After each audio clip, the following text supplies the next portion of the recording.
What's going on, YouTube? Here we go again. Here we go again with the Grammys last night. You know, I didn't watch the whole Grammys, but I saw enough to see how ridiculous and over the top it was. Let's just start off with this lady, or Joy Villa, however you want to pronounce it. I never even heard of this woman up until this point, but she goes ahead and puts on the MAGA dress, the Make America Great dress. She throws off her white gown and exposes to the world, okay, her support for Trump.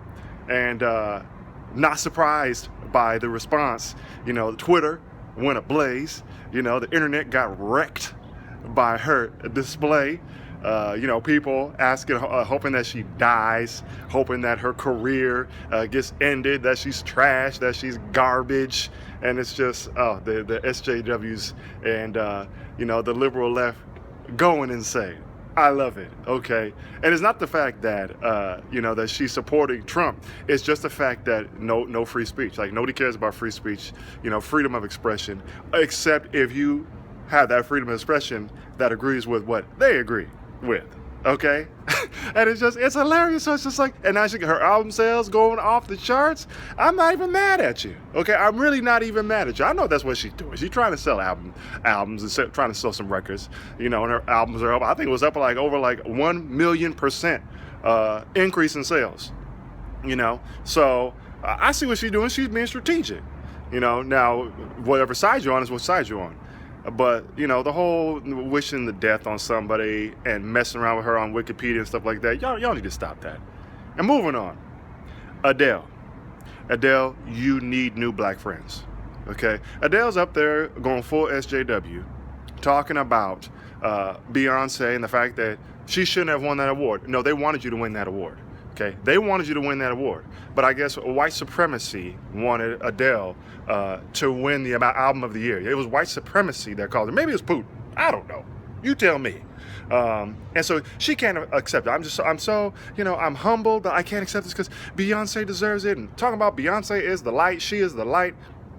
Child, please. Are you really kidding me on this? And Beyonce, you make my black friends feel empowered. Once again, Adele, you need some new black friends, okay? My black friends don't need an album, okay? Don't need an album from an artist to make them feel like they're somebody, like they have value, like they can actually do something empowering or of value, okay? You need new black friends, okay? Your black friends are either sensitive, you know, butthurt, they just can't handle the rigors of life. Life is hard. And you see, as a person with brown skin like myself, I didn't need to see somebody do something empowering, okay, for me to feel like I could do it. Okay, I didn't need to see somebody go to college, even though both my parents went to college. I didn't need to see them go to college to think that I could go to college. I didn't need to see somebody graduate from college to think that I could graduate from college or that I could become an engineer or anything else that I am as of right now.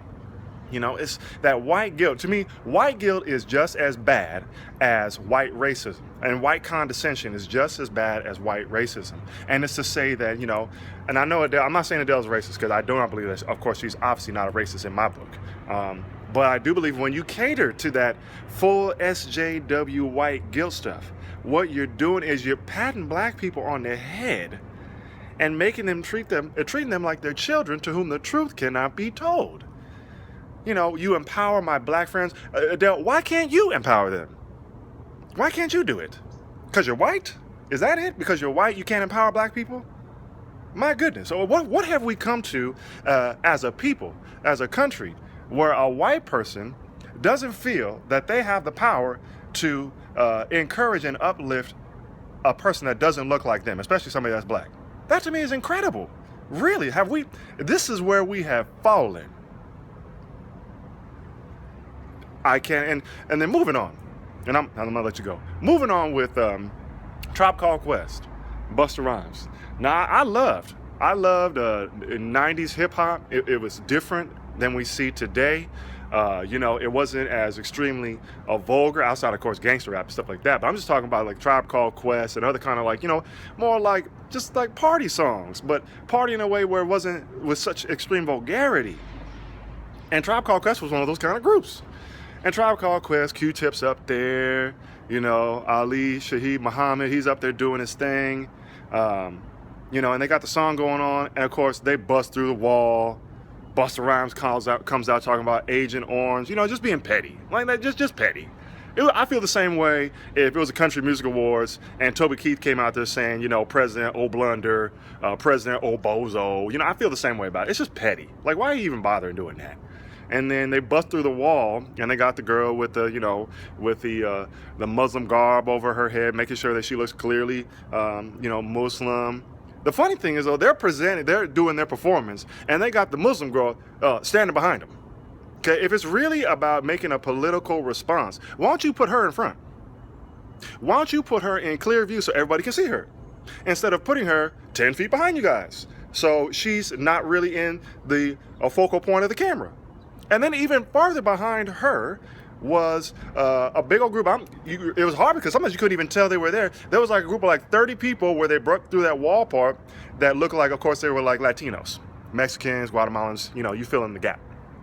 And they were like 30, 40 feet behind the performers. Once again, if it's really about a political stunt, why don't you put those people in front? Why don't you put them in plain view and make them the focus? Because you don't care really about them. What you care about is your performance.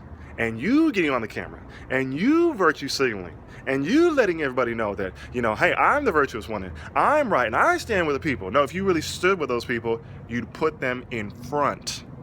You'd put them in plain view. That's what an altruistic person does. They don't do it for personal benefit. They don't do it for their own glory. They do it for other people, all right?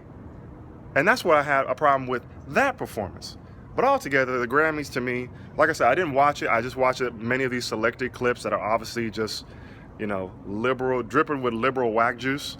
So I watched those, and my life is not better off for it. But anyways, what are your thoughts?